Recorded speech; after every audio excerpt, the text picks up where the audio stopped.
Pakistan aesthetic hair transplant centre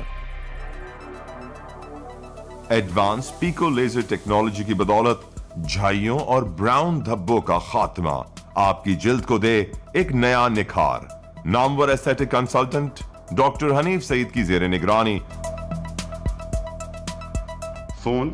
0341 000 6060 0345 210 5338.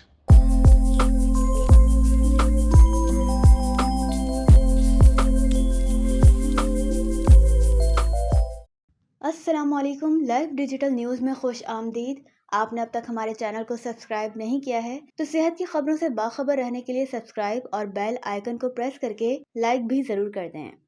بسم اللہ الرحمن الرحیم. الصلاة والسلام علیک یا سیدی یا رسول اللہ و خاتم النبیین. میں ہوں آپ کا میزبان سراج الدین امجدی. آپ دیکھ رہے ہیں لائیو ڈیجیٹل نیوز کا ہر پیر کو پیش کیا جانے والا اپنا پسندیدہ پروگرام ہیلتھ ڈائری. اللہ کریم سے امید ہے کہ آپ جہاں بھی ہوں گے بخیر و عافیت ہوں گے. آج 5 فروری یوم یکجہتی کشمیر کے موقع پر شہدائے کشمیر کی قربانیوں پر انہیں خراج عقیدت اور بلندی درجات کی دعا اور آزادی کشمیر کے لیے کھوئے ہوئے سبق جہاد کے ذریعے نعرہ تکبیر اللہ اکبر کے فلک شگاف نعروں سے غلبہ اسلام اور جہاد کشمیر کی تجدید. ناظرین کرام، کراچی ایک بار پھر پولیو کی لپیٹ میں نظر آ رہا ہے، جس کا مستند اور ناقابل تردید ثبوت یہ ہے کہ کراچی کے مختلف نالوں سے حاصل کیے گئے نمونوں میں سے 11 نمونوں میں پولیو وائرس کی تصدیق ہو گئی ہے. یہ کوئی اچانک حادثہ نہیں بلکہ سابق ملکہ عالیہ وزیر صحت و بہبود آبادی سندھ ڈاکٹر عذرا فضل پیجوہو کی فیورٹزم پالیسیوں اور صوبائی حفاظتی ٹیکہ جات پروگرام میں جاری کرپشن اور کمیشن کا شاخسانہ ہے. اس کا ثبوت کرپٹ ترین نااہل ڈاکٹر سکندر علی میمن کو سپریم کورٹ آف پاکستان کے حکم کو رونگتے ہوئے ای پی آئی سندھ کا پروجیکٹ ڈائریکٹر لگایا جانا، جو کہ پہلے ہی سندھ ایڈز پروجیکٹ ڈائریکٹر کی حیثیت سے سابق وزیر اعظم ذوالفقار علی بھٹو کے آبائی ضلع لاڑکانہ میں بچوں میں ایڈز پھیلانے کے سنگین فعل مجرمانہ کے ارتکاب کے بعد ہونا تو یہ چاہیے تھا کہ اعلیٰ سطحی تحقیقات کے بعد ڈاکٹر سکندر علی میمن کو نوکری سے فارغ کر دیا جانا چاہیے تھا. لیکن سندھ کے معصوم انسانی بچوں کو کتوں جیسا بھی انصاف دینے کے بجائے بلاول زرداری کے نوٹس لینے پر پھپھو نے خاموشی سے موصوف کو ایڈز پروجیکٹ سے ہٹا دیا. واضح رہے کہ سندھ میں کتوں کو مارنے کے بجائے انہیں باقاعدہ پرورش کر کے پالا جا رہا ہے، اور سندھ میں سخت گزیدگی کے واقعات کا اعلیٰ عدالتوں کی جانب سے بار بار نوٹس لیے جانے کے باوجود کتوں کے تحفظ کی غیر اعلانیہ معاملے کے اوپر کوئی مثبت حل نہیں نکالا جا سکا ہے. اور پھر جب وزیر موصوفہ نے اس محکمہ صحت کے چلتے پھرتے خود کش بمبار کو ملکہ عالیہ نے ای پی آئی کا جب پروجیکٹ ڈائریکٹر بنایا تو اس وقت بھی میں نے مذکورہ بات کہہ کر اپنا صحافتی فرض بلا خوف و خطر ادا کیا تھا، اور بعد ازاں ملکہ عالیہ نے اپنی ساکھ کو بچانے اور موصوف کی نااہلی پر مبنی کارکردگی کو دیکھتے ہوئے ڈاکٹر سکندر میمن کو ای پی آئی سے رخصت کر کے ایڈز کنٹرول پروجیکٹ پر دوبارہ مسلط کر دیا تھا. اس وقت جو حال اس حساس پروجیکٹ کا ہے وہ انشاءاللہ کسی اور وقت میں آپ کے سامنے بیان کروں گا، لیکن یہ بات ضرور یاد رکھیں کہ پولیو کے 11 نمونے کا پازیٹیو ہو جانے کا مطلب یہ وائرس ڈاکٹر سکندر علی میمن کی نااہلی پر مبنی کارکردگی کے وہ حالات ہیں جس میں انہوں نے پرورش پائی، جبکہ کراچی اس میں پہلے ہی 2 بچوں میں پولیو وائرس کی تصدیق ہو چکی ہے.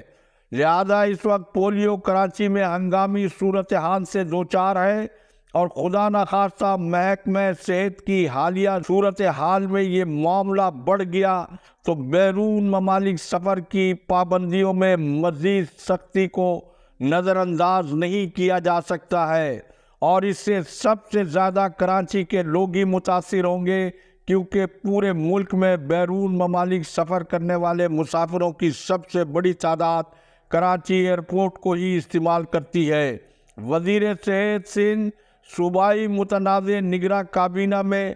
ان چند وزراء میں شامل ہے جنہوں نے اپنے مینڈیٹ کے مطابق اپنے حلف کی پاسداری کا حق اور مریضوں کے مفادات پر پہرا دینے کا حق بخوبی ادا کیا ہے، لہذا ڈاکٹر سعد نیاز اس کا فوری نوٹس لیں۔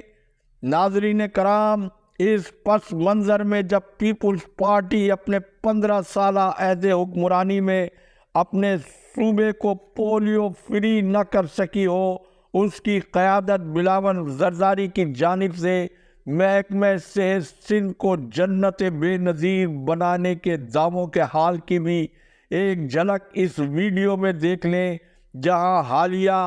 بارش میں سول اور جنا اسپتال کے وارڈوں میں بارش کا پانی داخل ہو گیا،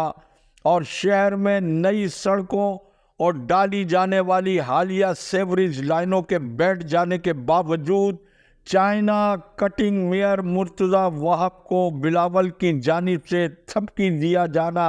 ایسا ہی ہے جیسا کہ اندرون سندھ کے عوام کو یہ جماعت اپنا غلام تصور کرتی ہے۔ اسی طرح اس نے کراچی کے حریت پسند عوام کو بھی بے وقوف بنانے کی جو کوشش حکومت کی طاقت کی بنا پر بلدیاتی انتخاب میں کی ہے،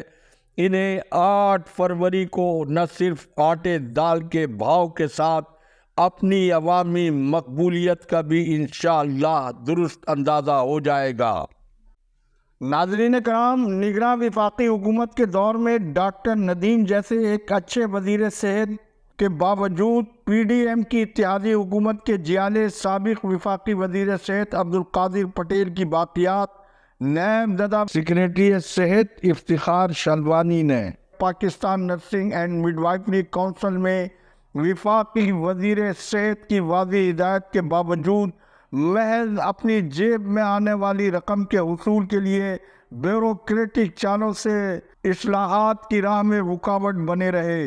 اور کونسل کی خلاف قانون رجسٹرار کی سربراہی میں ملک کے مختلف حصوں میں نئے نجی نرسنگ اسکولوں کی رجسٹریشن کے ذریعے کرپشن کا کھلواڑ اپنے عروج پر رہا، اور یوں بدنام اسٹیبلشمنٹ ہوتی رہی جس کا مقتدر حلقوں کی جانب سے فوری سنجیدہ نوٹس دیا جانا چاہیے۔ ڈوبتی قومی معیشت کو بچانے کے لیے یہ اقدام ناگزیر ہے۔ اس کھلواڑ کا راز گزشتہ روز اسلام آباد ہائی کورٹ میں جاری سماعت کے دوران اس وقت سامنے آیا جب کونسل کی انتظامیہ نے فاضل عدالت کی ہدایت کے برعکس پرانے رجسٹرڈ نجی نرسنگ اسکولوں کی فہرست عدالت میں پیش کرنے کے بجائے نئے 100 نجی نرسنگ اسکولوں کی تفصیل پیش کرتے ہوئے بتایا کہ 226 کالجز کا معائنہ کیا گیا، جس میں سے 51 کو رجسٹرڈ، 67 کو مشروط رجسٹریشن دی گئی اور 89 کو مسترد کر دیا گیا۔ مذکورہ رپورٹ پر عدالت نے برہمی کا اظہار کرتے ہوئے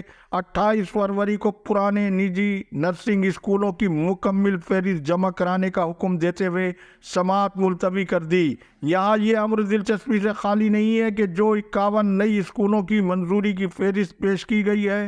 اس میں موجودہ کونسل میں شامل سندھ سے تعلق رکھنے والے اعجاز کلیری کے 4 اسکول اور خیبر پختونخوا سے تعلق رکھنے والے فضل مولا کے 4 اسکول بھی رجسٹرڈ ہوئے ہیں۔ ذرائع کے مطابق الحاظ کے عوض 35 سے 40 لاکھ روپے فی اسکول سے بطور رشوت وصولی کا یہ گورکھ دھندا ہے، جبکہ مذکورہ کونسل میں 62% آبادی کا اکثریتی صوبہ پنجاب کی کونسل میں نمائندگی اس کی سرے سے موجود نہیں ہے۔ اب جبکہ فوزیہ مشتاق جو اپریل 2024 میں ریٹائر ہونے جا رہی ہیں، ان کی مدت ملازمت میں توسیع کا وعدہ کر کے سندھ اور خیبر پختونخوا اور بلوچستان کے ارکان کونسل نے ہوا کا رخ تبدیل ہوتے ہوئے دیکھ کر فوزیہ مشتاق کی مدت ملازمت کی توسیع کے وعدے سے پیچھے ہٹ گئے ہیں، جس سے تینوں کونسل کے ارکان بشمول عزیز کاکڑ اور فوزیہ مشتاق کے مابین مفادات کی جنگ کا ایک ایسا نیا محاذ کھل گیا ہے